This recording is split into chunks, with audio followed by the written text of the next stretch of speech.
পুজো মণ্ডপ গড়ছে আশরাফ। বালুরঘাটে দুর্গোৎসবের সাম্প্রদায়িক সম্প্রীতির অনন্য নজির। চারিদিকে যখন ধর্মীয় মেরুকরণের বাতাবরণ, মানুষের পরিচয় ঘটছে তার ধর্মের অবস্থান দেখে, ঠিক সেইখানে দাঁড়িয়েই এবছর দুর্গাপুজোয় অভিনব সাম্প্রদায়িক সম্প্রীতির বার্তা দিতে চলেছে বালুরঘাটের নেতাজি স্মৃতি ক্লাব।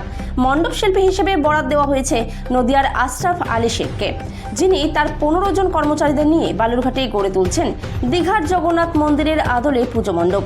হিন্দুদের সঙ্গে মুসলিম কর্মীরাও কাঁধে কাঁধ মিলিয়ে জোর কদমে মণ্ডপ তৈরি করে চলেছেন। এই কর্মকাণ্ডের মাধ্যমে পুজো উদ্যোক্তারা ধর্ম যার যার উৎসব সবার বার্তা ছড়িয়ে দিতে চাইছেন বলে জানিয়েছেন। স্থানীয়দের সঙ্গেও মিলেমিশে গিয়ে আত্মিক যোগাযোগ তৈরি হয়েছে আশরাফের বলে মত ক্লাব কর্তৃপক্ষের। রাজ্য থেকে দেশে ধর্ম নিয়ে কচকচানি দেখছে সকলেই। ঠিক এমন প্রেক্ষাপটেই এবছর অভিনব বার্তা দিতে উদ্যোগী হয়েছে বালুরঘাটের ক্লাবটি। দুর্গোৎসবের আয়োজনকে সামনে রেখে তারা বেছে নিয়েছে সাম্প্রদায়িক সম্প্রীতির পথ।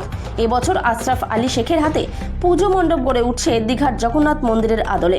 বাঁশ, কাঠ, কাপড়, রং সব উপাদান মিলিয়ে জোর কদমে তৈরি হচ্ছে মণ্ডপ। আশরাফ আলী পেশায় বহু বছরের অভিজ্ঞ শিল্পী।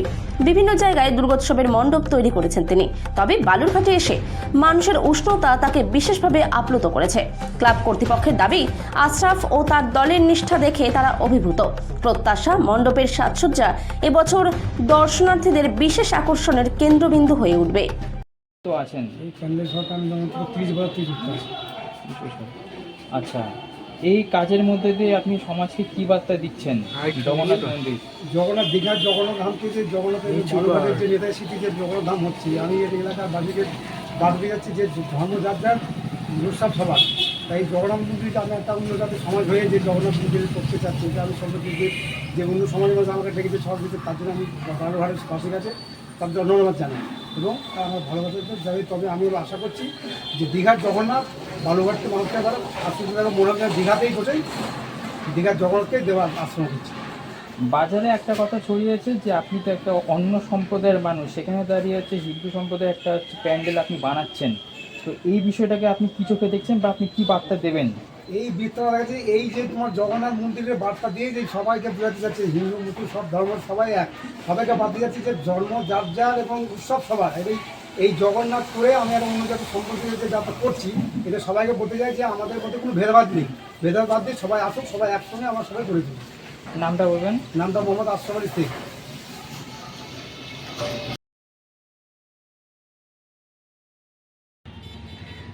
এবার আমাদের 58তম বর্ষে রঘুনাথপুর নেতাজি স্মৃতি ক্লাবের বর্ষে আমাদের পড়ছে। থিম কি এবার আমাদের থিম দীঘার জগন্নাথ দেবের আদলে পূজা মণ্ডপ। হঠাৎ এরকম কেন চিন্তা ভাবনা হলো জগন্নাথ মন্দির, জগন্নাথ ধামের মন্দির? আমাদের পশ্চিমবাংলায় সবই আমাদের দীঘাতে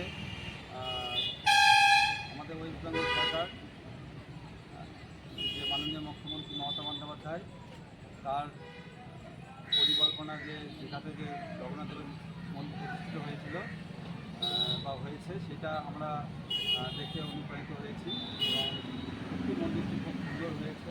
সেখান থেকে আমরা একটা এইবারকার যে দুর্গাপুজো, সেই দুর্গাপুজোতে আমরা সিদ্ধান্ত নিয়েছি যে সেই জগন্নাথ দেবের আদলেই এবারে আমাদের থিম তৈরি করব।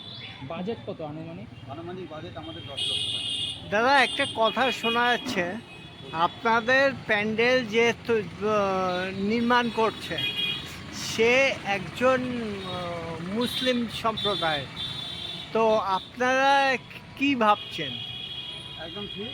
আমাদের যে এই প্যান্ডেল যে নির্মাণ করছেন, তিনি মায়াপুর নবদ্বীপ থেকে আগত মণ্ডপ শিল্পী শ্রী আশরাফ আলী শেখ মহাশয়, এবং তার যে নির্মাণ যে করছেন, উনি একটা ভিন্ন জাতি, মানে আমাদের মুসলিম হন, কিন্তু আমরা বাঙালি এবং মুসলিম এখন যে সমাজে যে পরিস্থিতি, যে হানাহানি মুসলিম সম্প্রদায় হিন্দু সম্প্রদায়, সেই থেকে আমরা একটা সম্প্রীতি বার্তা এই মাধ্যমে আমাদের যে পুজো হচ্ছে, এই পুজোর মাধ্যমে যে সম্প্রীতি বার্তা আমরা দেখতে পাচ্ছি এবং অপরগণ জনগণ আমাদেরকে তাতে উৎসাহ করছে। কতদিন আমাদের শেষ হবে কাজ? আমাদের বলেছে পুজোর 7 দিন আগে আমাদের পুজোর কাজ শেষ হবে প্যান্ডেলের। আমাদের যা ডেকোরেটর বলেছেন। মৃৎশিল্পী কোথাকার আপনাদের? মৃৎশিল্পী আমাদের বালুরঘাটের, দেখতে পাচ্ছেন কাজ চলছে, কাজ করছে। নামটা বলবেন আপনার, কি পদে আছেন? আমি সন্তু সিং, আমি পুজো সভাপতি।